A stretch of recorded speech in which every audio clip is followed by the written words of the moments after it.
নিজে নামাজ পড়বো ইনশাল্লাহ, পরিবার বর্গকে পড়াবো এবং আমার অধীনস্থ যারা আছে তাদের মাঝখানে নামাজটা কায়েম করবো ইনশাল্লাহ। পারবো না? যদি আপনার সন্তান খুব আদরের কলিজার টুকরা হয়, নামাজ কালাম না পড়ে, ওকে মহব্বত করবেন, ছোটবেলা থেকে নামাজের ট্রেনিং দিবেন। 10 বছর বয়স হয়ে গেছে, নামাজ পড়ে না, নবী করিম সাল্লাল্লাহু আলাইহি ওয়াসাল্লাম বলেছেন তাকে পিটাইতে হবে। আল্লাহর নবী মুহাম্মদ সাল্লাল্লাহু আলাইহি ওয়াসাল্লাম কি দয়ালু মানুষ ছিলেন না কঠোর? বলেন।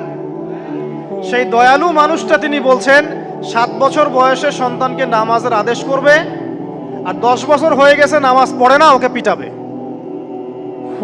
নবী করিম সাল্লাল্লাহু আলাইহি ওয়াসাল্লাম কি এখানে কঠোর হয়ে গেলেন? কেন এত তাকিদটা কেন? কারণ আল্লাহর নবী সাল্লাল্লাহু আলাইহি ওয়াসাল্লাম বলেছেন, মান তারাকা সালাতা মুতাআম্মিদান ফাকাদ কাফার। কেউ যদি ইচ্ছাকৃতভাবে নামাজটা ছেড়ে দেয় বা নামাজ অস্বীকার করে, সে ব্যক্তি কুফরি করলো। কি করলো? কুফরি করলে কেউ মুমিন থাকে?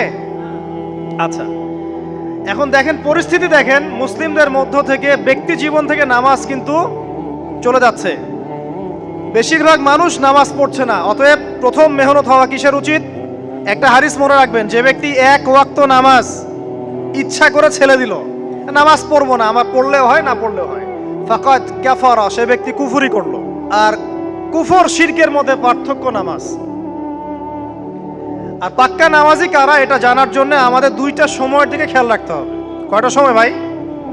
এক ফজর, আরেকটা হচ্ছে এশা। এই 2 ওয়াক্তে দেখবেন মসজিদে কারা কারা আসে, তারাই হচ্ছে আল্লাহর জমিনের সবচেয়ে শ্রেষ্ঠ মানুষ।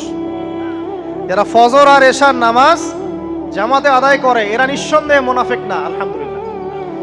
কারণ আল্লাহর নবী বলেছেন, বলেন সাল্লাল্লাহু আলাইহি ওয়াসাল্লাম, মুনাফিকদের উপরে সবচেয়ে ভারী নামাজ হচ্ছে 2টা। কয়টা? এক হচ্ছে ফজর, আর একটা কি? এশা। তো 5 ওয়াক্ত নামাজ গুরুত্ব দিব, সবচেয়ে বেশি গুরুত্ব দিবেন কিসে? ফজর এবং এশা। এই ফরজ নামাজ যখন আপনি ঠিকঠাক পড়বেন, এখন মুসলমানের খাতায় নাম আছে, নামাজ ঠিকঠাক নাই, মুসলমানের খাতায় নাম নাই তো। আর কিয়ামতের মাঠে সবার আগে কিসের হিসাব হবে ভাই? নামাজে। যার নামাজ ঠিকঠাক থাকবে তার বাকি হিসাব ওকে, কোনো সমস্যা নাই। আর যার নামাজ ঠিকঠাক নাই তার বাকি হিসাব ধরা খাবে, খাবে না? একজন ব্যক্তি মনে করেন অনেক দান সদকা করেছে, হজ উমরা করেছে, ইত্যাদি ইত্যাদি, নামাজ নাই, কি হবে? ধরা খাবে না?